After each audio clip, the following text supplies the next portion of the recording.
Recent post आपने देखी होगी, उसको ऑलमोस्ट 2 लाख लाइक्स आए हैं।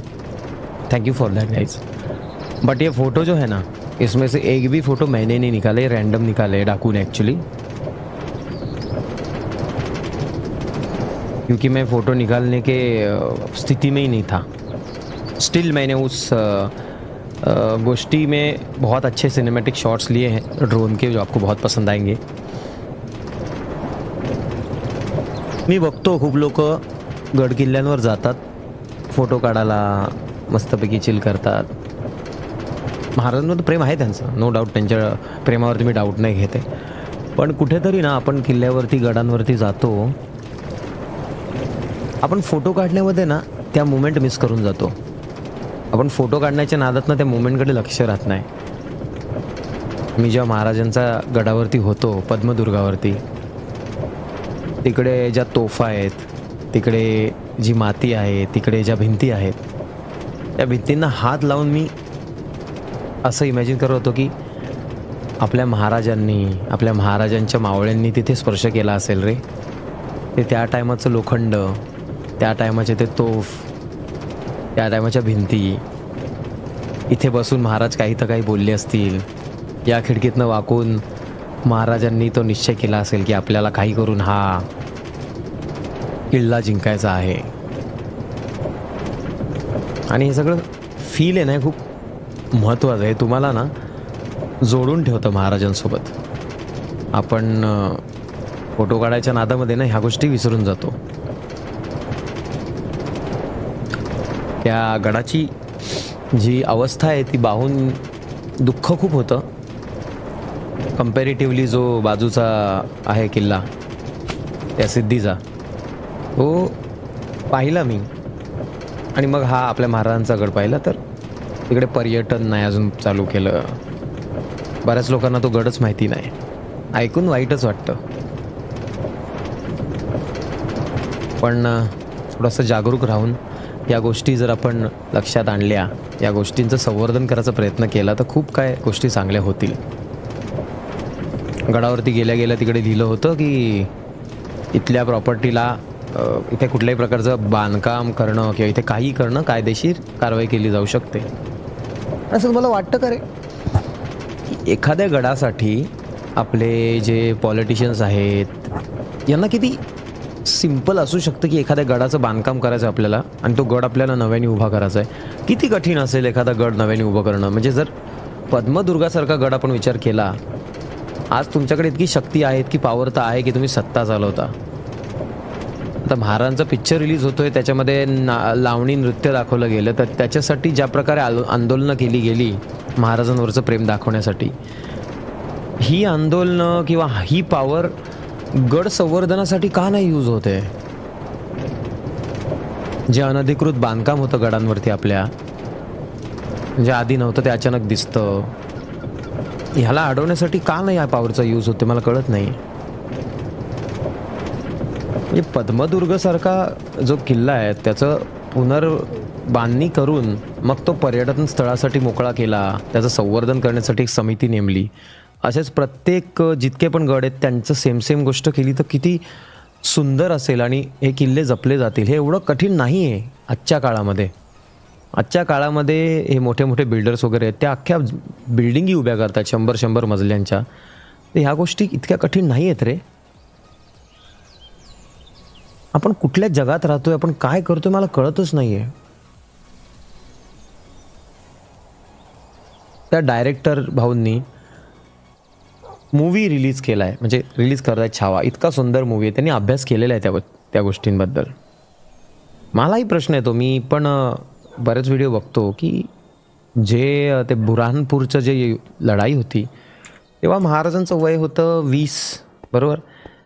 तर त्या 20 वयात महाराजांनी खरंच लेझिम खेळलं नसेल का?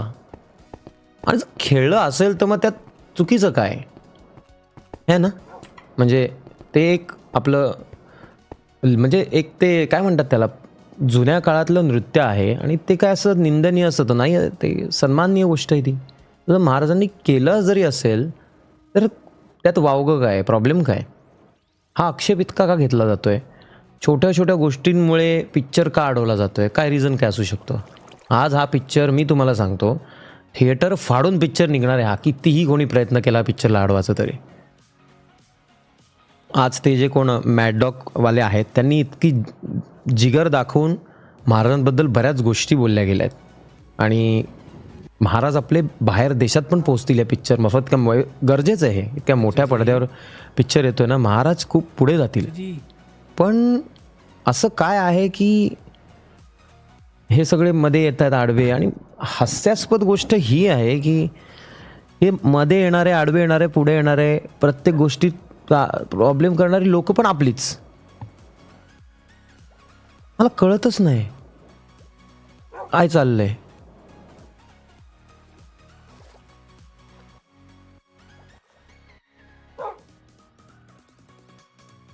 कसं होणार सगळं रे? आणि तुम्हाला एक मस्त गोष्ट सांगतो आणि सिरियसली सांगतो की ह्याच्यावरती जर तुम्ही आवाज उठवला, पण एक लेवलच्या पुढे जर तुम्ही आवाज उठवला ना, तर मग अशी काही लोकं आहेत जी तुमचा आवाज बंद करण्यासाठी शेवटच्या टोकापर्यंत जाण्याची ताकद ठेवतात.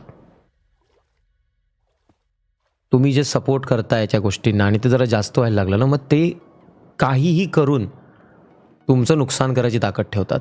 त्यांच्याकडे माणसं आहेत, त्यांच्याकडे अशा काही गोष्टी आहेत जे तुमच्या विरोधात वापरलं जाईल. म्हणजे तुमच्या पोस्ट, तुमच्या व्हिडिओज, त्याच्यावरती येणाऱ्या कमेंट्स, येणाऱ्या धमक्या, या गोष्टी मी ज्यांनी हे भोगलं आहे ना ते माझ्यासमोर बोललेत, ही गोष्ट व्यक्त केली त्या लोकांनी. ते बोलतात की भाऊ कसं आहे, आपण ट्राय करायला गेलो ना तर आपलीच लोकं रस्त्यात येतात, करायचं काय?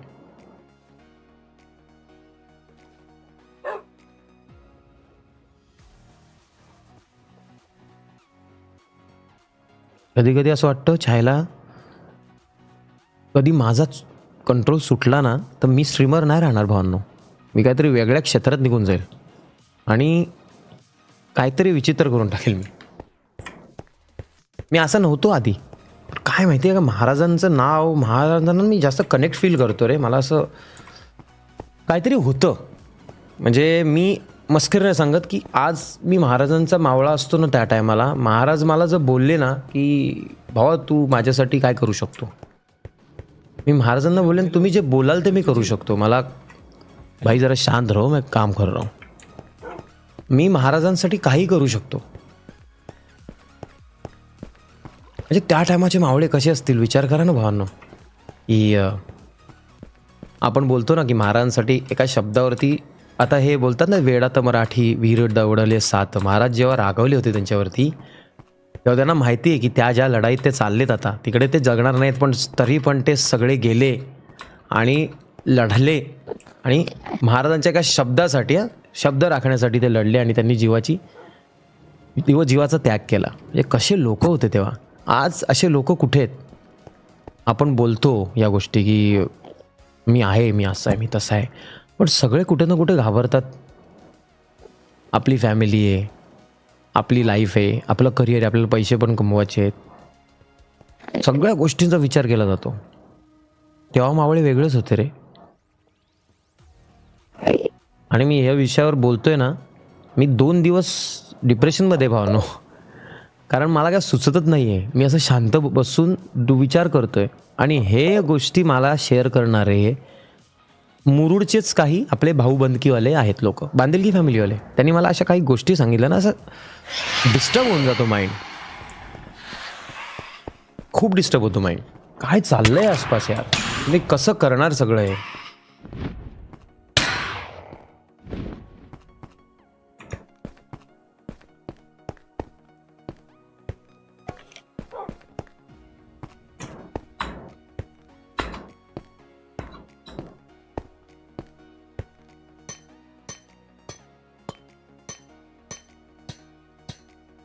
माझ्या लहानपणी मला काय काय सांगितलं गेलं होतं संभाजी महाराजांच्या बाबतीत.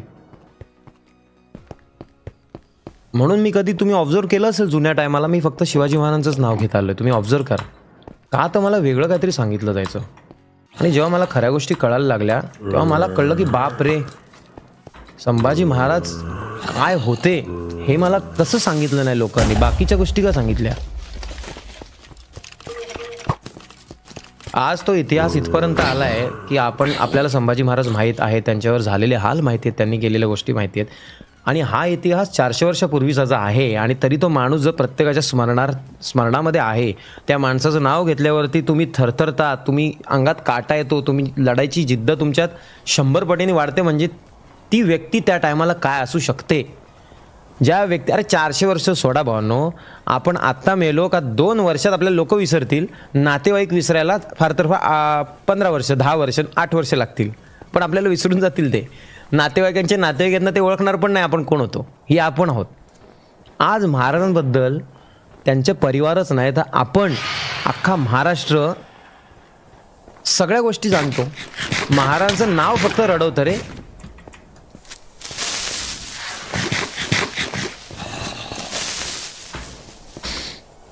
मी एवढंच बोलेन की महाराजांच्या नावाने नका पॉलिटिक्स करू लोकांनो.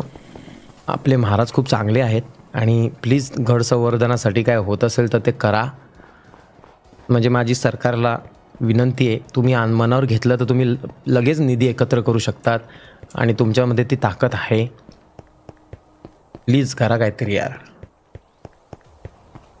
माझ्याही मनात काहीतरी गोष्टी आहेत, पण कसं आपले पण ना एक लिमिटेशन्स आहेत. आपण कोण आहोत, आपण स्ट्रीमवर आहोत, नॉर्मल किती करू शकतो आपण करून करून. चल तुम्ही मला मदत करणार, तुम्ही माझ्यासोबत आहेत, माणूसबळ माझ्याकडे रेडी आहे, सगळं आहे.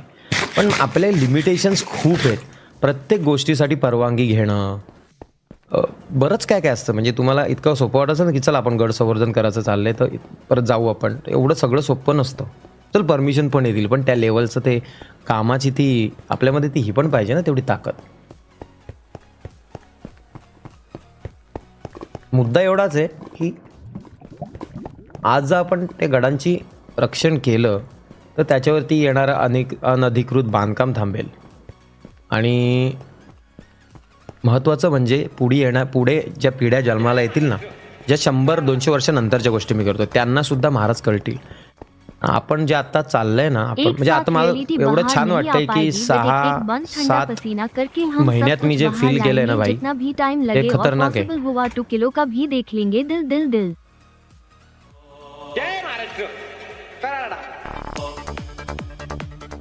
माझ्या राजाचं राज पण आहे ते विचार केला तर माणूस एक तर सुधारतो नाही तर सुधरवतो.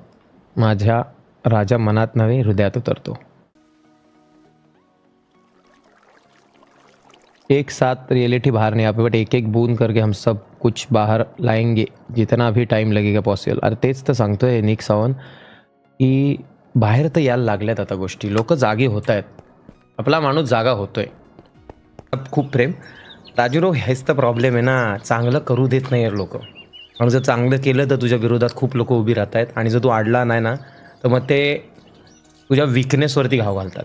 अरे ह्या लोकांचा ना एक गँग आहे, लक्षात ठेव. तुला सिंपल एक गोष्ट सांगतो, आतली गोष्ट आहे भाई, की जर तू चांगलं काम करायला लागला आणि ते जर जास्त प्रमोट व्हायला लागलं, लोक तुला सपोर्ट करायला लागले तर तुला कुठेतरी बदनाम केला जाईल.